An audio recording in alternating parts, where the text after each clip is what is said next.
Hello friends, education मस्ती में आप सभी का स्वागत है। और आज हम लोग देखने जा रहे हैं मैट्रिक परीक्षा के मैथ का आंसर की। और मैं आपको बता दूं कि पिछले वीडियो में मैंने 1 से लेके 50 तक के क्वेश्चन का आंसर मैंने बता दिया था, जो बिल्कुल ही सही सही था। और आप सभी बिल्कुल ही सही सही अपने क्वेश्चन का आंसर एक बार जरूर मिलाइएगा। और आज के वीडियो में जो हम लोग देखने जा रहे हैं अभी 51 से, तो 51 से मेरा क्वेश्चन क्या है ये थोड़ा सा देखिएगा। और चलिए मैं आपको बता दूं, जो लोग 1 से 50 तक में जितना बनाए थे उतना मिला लिए होइएगा। और आज आपको मिलाना है 51 से। चलिए देखते हैं हम लोग 51 से क्वेश्चन में मेरा क्या सब है। चलिए देखिए 51, क्वेश्चन नंबर 51 से चलिए देखते चलिए 51 आ चुका है। यहाँ पे देखिए क्वेश्चन में कह रहा है यहाँ पर कि निम्नलिखित में कौन द्विघात समीकरण है। हमको द्विघात समीकरण यहाँ पे निकालना है, तो द्विघात समीकरण आपका हो जाएगा ऑप्शन बी यहाँ पे। ठीक है, चलिए देखते हैं हम लोग नेक्स्ट क्वेश्चन को। फिर नेक्स्ट क्वेश्चन मेरा क्या है ये थोड़ा सा हम लोग देखें। यहाँ पर मेरा नेक्स्ट क्वेश्चन नंबर 52 में है मेरा कि क्या है क्वेश्चन, ये थोड़ा सा देखिए। यहाँ पे कह रहा है क्या चीज कि किसी द्विघात बहुपद के शून्यक यदि क्या है 5 और -3 है। शून्यक मेरा यहाँ पे क्या है 5 और -3 है, तो द्विघात बहुपद क्या है, यानी अल्फा बराबर हो गया मेरा 5 और बीटा को मान लेते हैं हम लोग -3। तो फिर अगर अल्फा प्लस अगर आप बीटा निकालिएगा तो हो गया मेरा क्या चीज 5 -3, तो ये हो गया 2। और अल्फा इंटू बीटा निकालिएगा तो ये आपका आ जाएगा -15, माइनस में 15 आ जाएगा। ठीक है, अब आपको क्या बन जाएगा, अब तो फॉर्मूला में क्या होता था मेरा x square minus alpha plus beta होता था ना, तो यहाँ पे हो जाएगा x square -2x -15। Option B इसका जो है ये सही जवाब है। ठीक है, चलिए देखते हैं हम लोग नेक्स्ट क्वेश्चन को। नेक्स्ट क्वेश्चन मेरा क्या कर रहा है ये थोड़ा सा देखिए। यहाँ पे नेक्स्ट क्वेश्चन नंबर ये है मेरा 53 नंबर क्वेश्चन क्या कर रहा है कि 4x स्क्वायर, यहाँ पर क्वेश्चन में देखिए, क्वेश्चन में लिखा है कि 4x square plus 4x plus 1 में अल्फा और बीटा इसका शून्य है, तो अल्फा इनवर्स माइनस बीटा यानी अल्फा का पावर -1, यानी ये कह रहा है हमको कि अल्फा का पावर -1 प्लस बीटा का पावर -1, यानी ये चाहिए, इसको चाहिए 1/अल्फा प्लस 1/बीटा। एलसीएम ले लीजिएगा आप, तो अल्फा बीटा आया, यहाँ पे हो गया मेरा बीटा प्लस अल्फा। ठीक है, और बीटा प्लस अल्फा का मान मैं इधर लिख देता हूँ -b/a, अब बट्टा अल्फा इंटू बीटा हो गया मेरा c/a, a से a मेरा कैंसिल हो गया, ये हो गया मेरा -b/c। ठीक है, अब माइनस b का मान क्या है मेरे पास, b का मान है मेरे पास -b का मान है 4 और c का मान है 1, यानी -4। ऑप्शन बी इसका सही जवाब है। 53 का आंसर बी जो है ये सही जवाब है। ठीक है, चलिए देखते हैं हम लोग नेक्स्ट क्वेश्चन को। नेक्स्ट क्वेश्चन 54 नंबर 54 देखिए क्या कर रहा है मेरा, द्विघात बहुपद के शून्यक 4 और गुणन योगफल शून्यकों का योग, यानी ये हो गया मेरा अल्फा प्लस बीटा और ये हो गया मेरा अल्फा इंटू बीटा।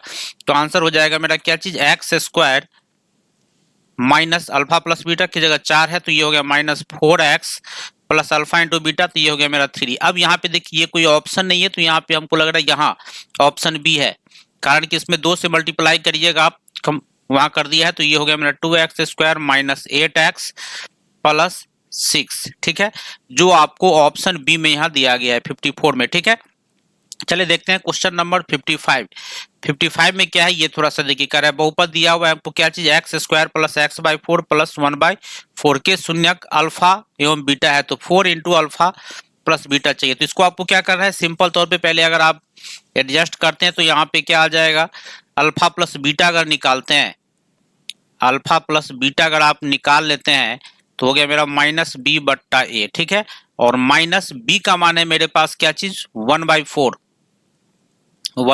अब बट्टा a का मान है मेरे पास 1, हो गया -b/a हो गया। अब यहाँ पे क्या कर रहा है हमको 4 इंटू अल्फा, यानी फाइनली जो इसका बन गया कि अल्फा प्लस बीटा का मान जो आ गया मेरा -1/4 आ गया। अब हमको चाहिए 4 इंटू अल्फा प्लस बीटा चाहिए, तब इसके लिए क्या कर लेना है आपको, यहाँ पे 4 और अल्फा इंटू बीटा का मान है -1/4, 4 से 4 कैंसिल हो जाएगा, आंसर आ जाएगा आपका -1, यानी 55 का आंसर जो है आपका ये डी ऑप्शन बिल्कुल ही सही जवाब है। ठीक है, चलिए देखते हैं हम लोग नेक्स्ट क्वेश्चन को। नेक्स्ट क्वेश्चन मेरा क्या है 56 नंबर क्या कर रहा है देखिए, क्वेश्चन में कर रहा है कि रैखिक समीकरण x प्लस 2y माइनस 7 बराबर 0 का हल है। यानी इसमें हमको मान चेक करके देख लेना है क्या आंसर आएगा। तो मान अगर हम चेक करें तो हमको क्लियरली पता चल जाएगा, ये x का जगह पर 1 और y की जगह पे 2 तिया 6, 6 1 7 माइनस 7। ऑप्शन सी इसका सही जवाब है। 56 का आंसर हो गया सी ऑप्शन। ठीक है, हम लोग देखते हैं 57 में कह रहा है कि p x is equal to हमको यहाँ दिया हुआ है और q x is equal to यहाँ दिया हुआ है, के भाग दिया जाए तो भागफल का घात चाहिए। तो घात के लिए 5 में से आप 3 को घटा दीजिए, 2 हो जाएगा। ऑप्शन सी इसका सही जवाब है 57 का। 58 नंबर क्वेश्चन देखते हैं। 58 में कह रहा है कि 625 के अभाज्य गुणनखंड में 5 का घात क्या है, तो 5 का घात 4 हो जाएगा। ऑप्शन सी इसका सही जवाब है। ठीक है, 59 में क्या करें कि द्विघात बहुपद x square minus 11x minus के का एक शून्यक माइनस 3 है, तो के का मान क्या होगा। यानी क्या करना है आपको, x के जगह पे माइनस 3 आपको डाल देना है। तो ये डालिए तो क्या हो जाएगा, माइनस 3 का square minus 11 into minus 3 minus के, ये बराबर 0 हो जाना चाहिए। यानी माइनस 3 का स्क्वायर हो गया 9 और ये माइनस माइनस हो गया प्लस 11 तिया 33 इज इक्वल टू के, यानी के इज इक्वल टू हमको आ गया 42।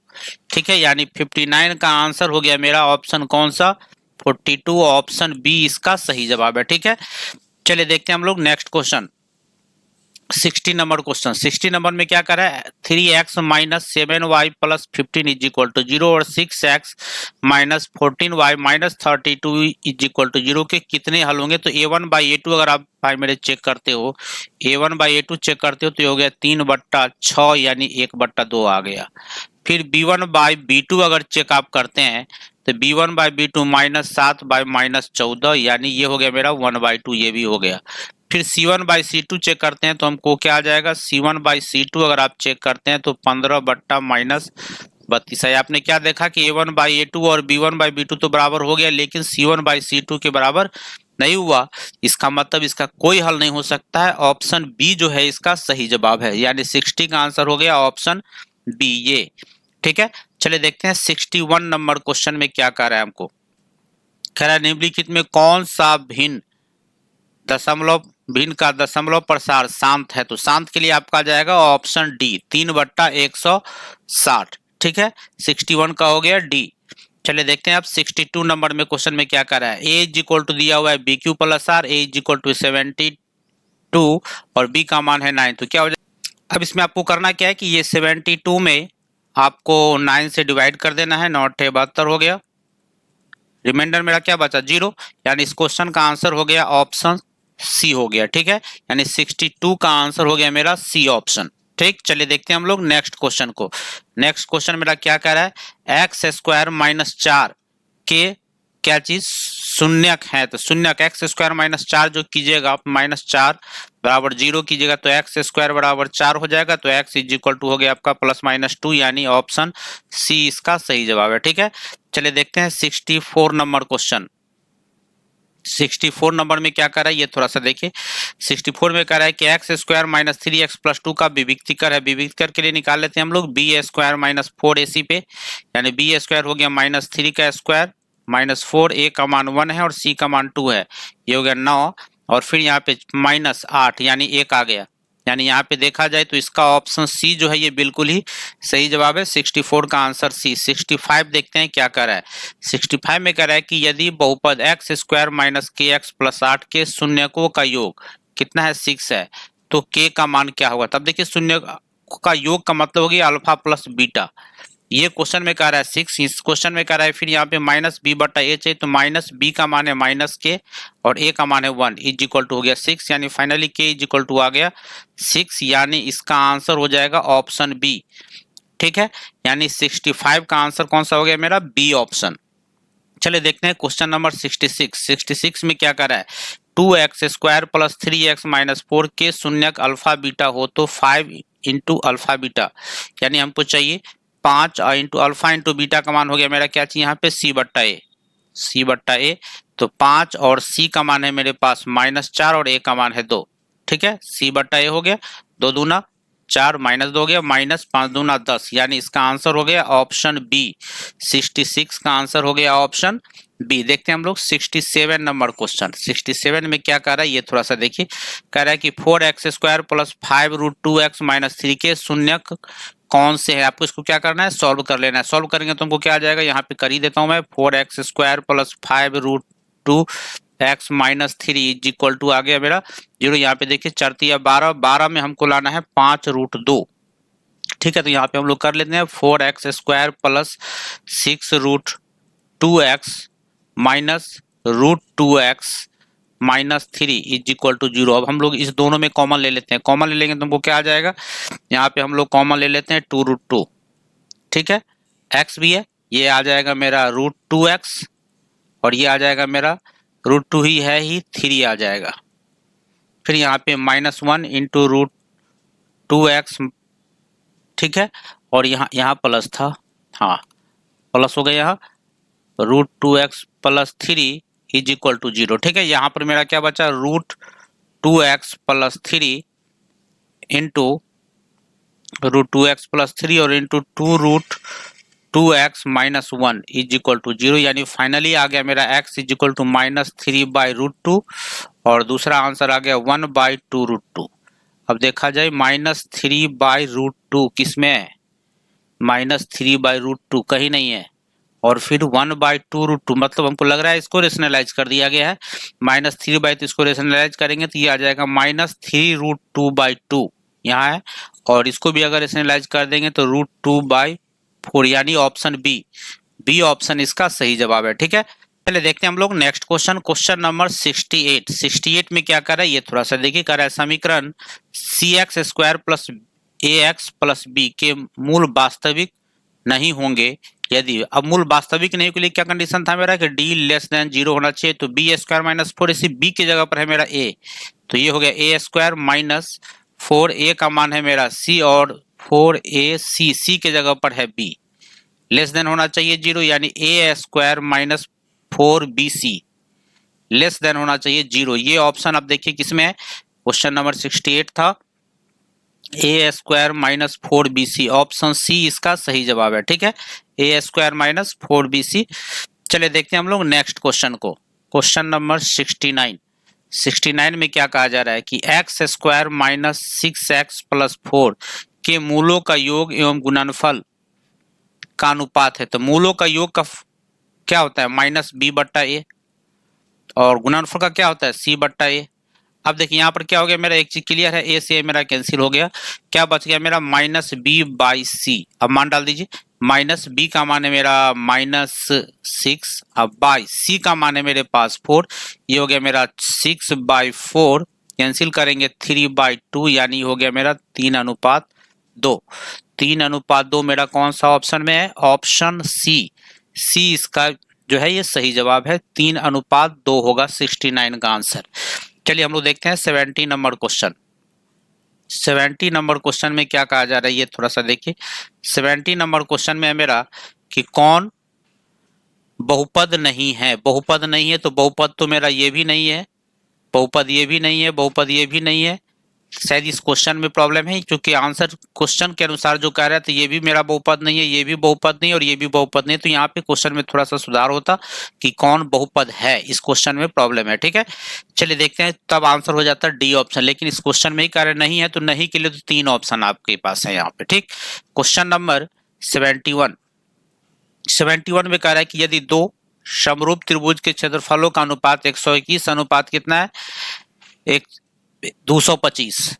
ठीक है, तो कह रहा है उसकी संगत भुजाओं का अनुपात, रूट लगा दीजिए यहाँ पे, 121 का हो गया 11 और अनुपात 225 का हो गया 15, 11:15, ऑप्शन सी इसका सही जवाब है। ठीक है, क्वेश्चन नंबर 72 देखिए। 72 में कह रहा है 2 समरूप त्रिभुज की संगत भुजाएं 7:5 के अनुपात में, तो उनके क्षेत्रफलों का अनुपात, तो 7 का दोनों में स्क्वायर लगा दीजिए, तो 7 का स्क्वायर 49 और 5 का स्क्वायर 25, ऑप्शन सी इसका सही जवाब है, 72 का सी ऑप्शन। ठीक है, चलिए देखते हैं हम लोग नेक्स्ट क्वेश्चन को। नेक्स्ट क्वेश्चन मेरा क्या कर रहा था, दोनों 71, 72, 73 नंबर क्वेश्चन। 73 में क्या कर रहा है कि ABC समरूप है किसका, XYZ का, BC इज इक्वल टू है 9, y z is equal to 7, तो त्रिभुज एबीसी का क्षेत्रफल 243 सेंटीमीटर स्क्वायर है। तो त्रिभुज एक्स वाई जेड का क्षेत्रफल, यानी दो त्रिभुज है आपके पास, मैं इसको थोड़ा सॉल्व करना ही पड़ेगा, मैं कर ही लेता हूँ। एबीसी और एक त्रिभुज है मेरा x y z, b c is equal to है 9 और y z is equal to है 7। ठीक है, तो कह रहा है त्रिभुज एबीसी का क्षेत्रफल, इसका है मेरा 243। ठीक है, तो क्या हो जाएगा, इस त्रिभुज का क्षेत्रफल अगर निकालें हम लोग तो क्या आ जाएगा 243। अब बट्टा इस त्रिभुज का क्षेत्रफल मेरा हो जाएगा, एरिया ऑफ ट्रायंगल कर लेते हैं एक्स वाई जेड। ठीक है, इज इक्वल टू क्या होता है, संगत भुजा के वर्ग के अनुपात के बराबर होता है, तो ये हो गया मेरा 9 का स्क्वायर अब बाई 7 का स्क्वायर। ठीक है, अब यहाँ पे मेरा क्या आ जाएगा, तो area of triangle x y z is equal to आ गया मेरा 243 गुना 7 का स्क्वायर हो गया 49 बट्टा 9 का स्क्वायर हो गया 81। कैंसिल करके देखते हैं क्या आंसर हमको मिलता है। यहाँ पर मेरा कैंसिल होने वाला कितना से है, 9 से कट सकता है, 9 दूना 18, हाँ कट जाएगा 9 से, 9 9 81 और फिर यहाँ पे हो जाएगा 9 दूना 18, 9 सत्ते 63 और ये हो गया मेरा क्या चीज, 9 से इसको और कटने, 9 से 9 तिया 27। ठीक है, यानी हमको गुना करना है किसको, 49 को मल्टीप्लाई करना है 3 से। ठीक है, तो 50 तिया 150, 150 में से 3 घट गया तो 147। ऑप्शन डी जो है इसका सही जवाब है। ठीक है, ये आप थोड़ा सा चेक कर लीजिएगा इस क्वेश्चन को एक बार। इस क्वेश्चन के लिए आंसर क्या हो गया, डी ऑप्शन। चलिए देखते हैं हम लोग नेक्स्ट क्वेश्चन को, क्वेश्चन नंबर 74 में क्या कर रहा है ये थोड़ा सा देखिए। 1 मिनट, इस क्वेश्चन का क्वेश्चन था 73 का, मेरा आंसर हो गया डी ऑप्शन, सही ना। चलिए 74 देखते हैं। 74 में कह रहा है कि यदि किसी वृत्त की जीवा की लंबाई वृत्त की त्रिज्या के बराबर हो तो जीवा द्वारा केंद्र पर बनाया गया कोण कितना होता है, तो केंद्र पर बनाया गया कोण मेरा हो जाएगा 60 डिग्री, यानी ऑप्शन सी इसका सही जवाब है। ठीक है, चलिए देखते हैं हम लोग 77 नंबर क्वेश्चन। 77 में क्या कह रहा है, 77 में कह रहा है क्या चीज की दो वृत्त बाह्य रूप से स्पर्श करते हैं तो उभयनिष्ठ स्पर्श रेखाओं की संख्या क्या होगी, यानी दो वृत्त है जो बाहरी स्पर्श कर रहा है इसको। ठीक है, तो बाहरी स्पर्श करे तो उभयनिष्ठ स्पर्श रेखा 3 होगा इसमें। ठीक है, 75 का आंसर हो गया सी। चलिए देखते हैं हम लोग 76 नंबर क्वेश्चन। 76 नंबर में क्या कर रहा है ये थोड़ा सा देखिए। 76 में कह रहा है कि यदि 3 सेंटीमीटर त्रिज्या वाले एक वृत्त पर खींची गई दो स्पर्श रेखाएं 60 डिग्री के कोण पर झुकी है तो स्पर्श रेखा की लंबाई क्या है। यानी चलिए इस क्वेश्चन को हम लोग सॉल्व करके देख लेते हैं। यहाँ पर ये रहा मेरा वृत्त और ये रहा मेरा स्पर्श रेखा। ठीक है, यहाँ पर मेरा 60 डिग्री का कोण बन रहा है, तो ये यहाँ से अगर हम इसको मिलाते हैं तो ये तो मेरा हो गया यहाँ 90 डिग्री बन रहा है, मतलब ये मेरा कर्ण हो गया। ठीक है, ये कर्ण हो गया, तो ये टोटल 60 डिग्री था तो ये मेरा 30 डिग्री हो गया। अब इसके लिए हमको क्या दिया, ये है और ये है। ठीक है, तो इसके लिए ये मेरा लंब हो गया जो त्रिज्या है और ये मेरा क्या हो गया, आधार हो गया। यहाँ पे मेरा काम करेगा 10 30 डिग्री के लिए, ये हो गया लंब, तो लंब ये जो मेरा लंब है ये हो गया मेरा 30 डिग्री, तो ये 30 नहीं 3 सेंटीमीटर हो गया मेरा। ठीक है, और बट्टा ये जो हमको निकालना है स्पर्श रेखा को x मान लेते हैं, तो ये 10 30 का मान 1/√3 हो गया, ये हो गया मेरा 3/x, क्रॉस मल्टीप्लीकेशन करेंगे x इज इक्वल टू हो गया मेरा 3√3, जो आपको ऑप्शन सी में 76 का आंसर आपको दिया हुआ है, सी ऑप्शन हो जाएगा। ठीक है, क्वेश्चन नंबर हम लोग 77 देखते हैं। कह रहा है कि यदि किसी वृत्त की परिधि 2 पाई से बढ़कर 4 पाई हो जाती है तो इसका क्षेत्रफल क्या होगा। देखिए परिधि जो है 2 गुना हो रहा है, इसका मतलब है कि उसका क्षेत्रफल 4 गुना हो जाएगा, यानी इसका आंसर हो जाएगा ऑप्शन डी। 77 का आंसर हो जाएगा ऑप्शन डी। ठीक है, 78 नंबर क्वेश्चन देखते हैं हम लोग। कह रहा है दो समरूप त्रिभुज के क्षेत्रफलों का अनुपात 100:81 है तो संगत माध्य का रूट लगा दीजिए। 100 का हो गया 10 और 81 का हो गया 9, 10:9। ऑप्शन बी इसका सही जवाब है 78 का। ठीक है, 79 देख रहे हैं। कह रहा है कि दो समरूप त्रिभुज के परिमाप क्रमशः 60 और 40 है तो कह रहा है पहले त्रिभुज की एक भुजा 12 है, यानी ये हो गया परिमापों का अनुपात समरूप है इसीलिए ये हो गया 60/40 बराबर। कह रहा है पहले त्रिभुज की भुजा तो ये 12 है, दूसरे त्रिभुज की भुजा को हम लोग x मान लेते हैं, क्रॉस कर दीजिए, इसको काट भी सकते हैं, 12 पंचे 60 और ये 5 से 5 अट्ठे 40 यानी x इज इक्वल टू आ गया 8, जो आपको ऑप्शन बी में यहाँ दिया गया, यानी 79 का आंसर हो जाएगा ऑप्शन बी। ठीक है, 80 नंबर क्वेश्चन देखते हैं। 80 नंबर में कह रहा है कि MNO में PQ की भुजाएं MN और MO पर दो बिंदु है PF PQ है, समांतर क्या चीज का है, NO का है। यदि ये क्या दिया, देखिए अब कह रहा है कि MNO में PQ जो है एक त्रिभुज हमको लेना है, MNO में P और Q क्रमशः भुजाएं MN और MO। हम लोग एक त्रिभुज ले लेते हैं, नाम दे देते हैं M N और O। ठीक है, चलिए देखिए अब क्या कर रहा है, PQ P और Q जो है MN पर है, यहाँ पर मेरा है P और फिर कर रहा है MO पर एक बिंदु क्या है, Q है। हो गया। अब कर रहा है PQ जो है ये पैरेलल है, इसका मतलब आप क्या चीज थेल्स लगा सकते हैं। अब क्वेश्चन कर रहा है MP अनुपात PN। ठीक है, यानी ये और इसका अनुपात दिया हुआ है हमको 3:5, तो हमको क्या चाहिए, MQ अनुपात QO सेम हो जाएगा, 3:5 ही हो जाएगा, ऑप्शन डी ऑप्शन इसका 80 नंबर का डी ऑप्शन जो है ये बिल्कुल ही सही जवाब है। ठीक है, 3:5। क्वेश्चन नंबर हम लोग 81 देखते हैं। 81 में क्या कर रहा है, ए बराबर है 60 डिग्री और बी बराबर 30 डिग्री, तो cos A into cos B plus sign A into sine B का मान क्या होगा, यानी ये मेरा फॉर्मूला हो गया कॉस ए माइनस बी का फॉर्मूला, यानी कॉस 30 डिग्री का मान √3/2, ऑप्शन डी इसका सही जवाब है। ठीक है, 82 नंबर क्वेश्चन देखते हैं। कह रहा है कि 5 cos theta is equal to 4, तो cos square theta plus sine square theta में फॉर्मूला ही होता है, इसका मान हो जाएगा ऑप्शन सी। 83 नंबर क्वेश्चन देखते हैं। 83 नंबर क्या कर रहा है, सेक स्क्वायर ए का हो गया, सेक स्क्वायर ए हो गया, और देखिए यहाँ पे 1 प्लस साइन ए इंटू 1 माइनस साइन ए हो गया, फॉर्मूला 1 माइनस साइन स्क्वायर ए और 1 माइनस साइन स्क्वायर ए होता है मेरा कॉस स्क्वायर ए। कॉस स्क्वायर ए बराबर है के, यानी कॉस इंटू सेक का मान होता है 1, ऑप्शन सी इसका सही जवाब है। ठीक है, 84 देखते हैं हम लोग। 84 में क्या कर रहा है, tan theta plus cot theta बराबर है 4, तो tan square theta plus cot square theta का मान क्या होगा, तो ये 4 का स्क्वायर 16 में से 2 घटेगा, तो 14, ऑप्शन सी इसका सही जवाब है। 84 का आंसर हो गया मेरा सी। ठीक है, चलिए देख 1 मिनट, हाँ चलिए देखते हैं हम लोग 85 नंबर क्वेश्चन में।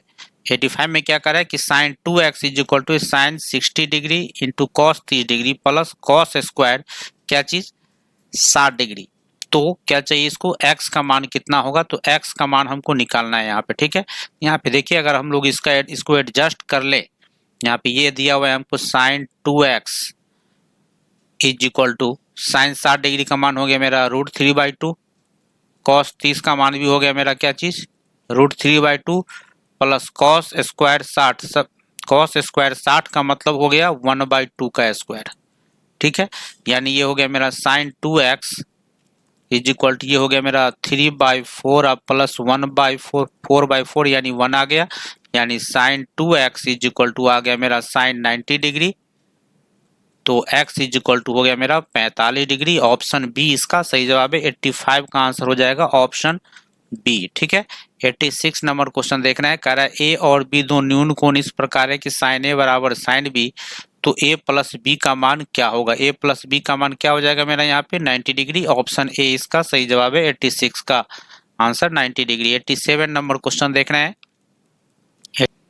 यहाँ पे देखा जाए तो मेरा 3 कॉमन आ जाएगा, तो यहाँ पे 3 आ गया और ये मेरा कॉस में चेंज आ जाएगा, तो ये हो गया 3 sine square plus cos 1 3 plus 1 by ये हो जाएगा मेरा 4 माइनस 2 यानी 4/2, आंसर हो जाएगा 2, ऑप्शन सी इसका सही जवाब है। 87 का आंसर हो गया सी ऑप्शन। देखते हैं हम लोग 88 नंबर क्वेश्चन। 88 में कह रहा है कि sine 20 degree plus cos 70 degree is equal to 2 cos है, यानी यहाँ पे अगर हम देख ले तो ये इसको अगर चेंज कर लेते हैं, इसको चेंज कर लेते हैं, ये इसका हम लोग चेंज करेंगे तो हो जाएगा कॉस 70 डिग्री, यहाँ पे हो जाएगा कॉस 70 डिग्री और cos 70 degree 2 cos 70 degree is equal to हो गया मेरा क्या चीज 2 कॉस ए, यानी 2 से 2 मेरा कैंसिल हो गया, तो ए इज इक्वल टू कितना हो जाएगा मेरा 70 डिग्री, ऑप्शन सी इसका सही जवाब है, यानी 88 का आंसर हो गया ऑप्शन सी। 89 नंबर क्वेश्चन देख रहे हैं। क्वेश्चन में कह रहा है निम्नलिखित में किसका मान 1 के बराबर नहीं है, ये तो 1 होता है, ये भी 1 होता है, कोसेक स्क्वायर ये, ऑप्शन डी 89 का आंसर हो जाएगा ऑप्शन डी। 19 नंबर क्वेश्चन देख रहे हैं। 19 नंबर में कह रहा है कि एक मीनार के शीर्ष का उन्नयन कोण 5 से 25 मीटर की दूरी पर है। एक मीनार है, मीनार के शीर्ष का उन्नयन कोण 5 से कितना पर है 25। एक मीनार के शीर्ष का उन्नयन कोण उसके 5 से 25 मीटर की दूरी पर ये है मेरा 60 डिग्री। तो कह रहा है मीनार की ऊंचाई ज्ञात करें, तो आप 1060 लगा दीजिए। 1060 का मान डाल देते हैं डायरेक्ट। √3 इज इक्वल टू हो जाएगा मीनार की ऊंचाई को x बाय ये 25 हो गया, यानी 25√3 आ जाएगा। 25√3 ऑप्शन सी इसका सही जवाब है, यानी 90 का हो गया ऑप्शन सी। 91 नंबर क्वेश्चन देख लेते हैं हम लोग। 91 में क्या कह रहा है कि 7 सेंटीमीटर त्रिज्या वाले किसी वृत्त के बाह्य बिंदु से पीटी वर्ग की लंबाई है 24 सेंटीमीटर, यदि ओ केंद्र है तो ओपी की लंबाई 91 का आंसर हो जाएगा आपका ऑप्शन सी ये। ठीक है, 92 नंबर क्वेश्चन का आंसर हो जाएगा आपका क्या चीज देख लेते हैं। यहाँ पे एक्स से 110 डिग्री है, एक्स वाई जेड इतना है, तो 92 का 70 डिग्री होना चाहिए। चेक कर लेना एक बार इसको। 90 इसके बाद हम देख लेते हैं 93 नंबर क्वेश्चन। त्रिभुज एबीसी में समरूप है LMN का, ए बराबर 87 डिग्री है, एम बराबर है 35 डिग्री। तो ये आपका सी का मान कितना होगा, तो ये हो गया, जोड़ दीजिए इसको ना, क्या हो जाएगा 80 और 30 110 और 7 5 12 110 और 12 122 122 180 में से 122 चला गया तो हो गया 22 8 30, यानी ये हो गया आपका 58 डिग्री। ऑप्शन सी 93 का आंसर हो जाएगा ऑप्शन सी। 94 में देखते हैं हम लोग। 94 में क्या करें, त्रिभुज एबीसी में AD लंब है BC, यानी एक त्रिभुज है ये मेरा ABC, इसमें ये AD लंब है BC पर। ठीक है, कह रहा है AD और BD ये भी 5 है, और साथ में BC कह रहा है ये 17 है, तो ये 17 है ये 5 है, इसका मतलब ये 12 हो जाए, तो ये 5 है ये 12 है और लंब है, तो ये हो जाएगा पाइथागोरस लगा के 13 सेंटीमीटर। ऑप्शन बी इसका सही जवाब है। 95 की बात करें, कह रहा है 8 cos 8 sin 60 डिग्री 0 फिर 0 8 sin 30 डिग्री, तो बीच की दूरी, तो यहाँ पे हो जाएगा मेरा 8 का स्क्वायर 64, और यहाँ पे sin 30 ये sin 60 का भी मान एडजस्ट करना है हमको, तो यहाँ पे हो जाएगा क्या चीज देख ही लेते हैं। ये आ जाएगा आपका 95 का आंसर सी आ जाएगा। ठीक है, चलिए देख ही लेते हैं एक बार। x2 माइनस x1 अगर करें तो 0 और 8 का स्क्वायर हो गया 64, साइन 60 डिग्री का मान हो गया मेरा क्या चीज साइन 60 3 बट्टा स्क्वायर भी कर देते हैं, तो हो गया मेरा 3/4। ठीक है, प्लस 8 का स्क्वायर फिर 64, और ये हो गया साइन 30 का मान, स्क्वायर करेंगे तो 1/4। 64 कॉमन ले लेते हैं यहाँ पे, जो हो गया 3/4 प्लस 1/4, तो ये हो गया मेरा 1। 64 का वर्गमूल हो जाएगा, इसको रूट लगाएंगे, सी ऑप्शन ही होगा। 96 का नंबर क्वेश्चन देखते हैं हम लोग। 96 नंबर में क्वेश्चन में क्या करा है कि cos theta is equal to है 4/5, तो टेन थीटा का मान क्या हो जाएगा 3/4। ऑप्शन ए इसका सही जवाब है 96 नंबर क्वेश्चन में। 97 नंबर क्वेश्चन देखते हैं, ये हो जाएगा मेरा 0। 98 नंबर क्वेश्चन में देख लेते हैं। 98 नंबर क्या करा है cosec स्क्वायर थीटा -1, तो cosec स्क्वायर थीटा -1 फार्मूला क्या होता है मेरा, यहाँ पे अगर एडजस्ट भी कर ले तो आ जाएगा मेरा cosec square theta minus cot square theta is equal to 1 हो जाता है, तो cosec square theta -1 is equal to यहाँ पर हो गया मेरा cot स्क्वायर थीटा, और 1 माइनस साइन स्क्वायर हो गया मेरा cos square theta, cos square theta. cos square theta के लिए हो गया मेरा cos स्क्वायर थीटा बट्टा साइन स्क्वायर थीटा इंटू यहाँ पे है 1/cos स्क्वायर थीटा, cos से cos मेरा कट जाएगा, यहाँ पे बचेगा साइन। ऑप्शन ए 98 का आंसर हो जाएगा। 98 का आंसर cosec, 98 का आंसर हो गया मेरा cosec। 99 की बात करें, 99 का आंसर हो जाएगा ऑप्शन सी, और 100 का आंसर क्या होगा एक बार आप हमको जरूर कमेंट में बताइएगा, ऐसे आंसर इसका ऑप्शन बी हो जाएगा। ठीक है, फिर मिलते हैं हम आपसे नेक्स्ट वीडियो में, धन्यवाद।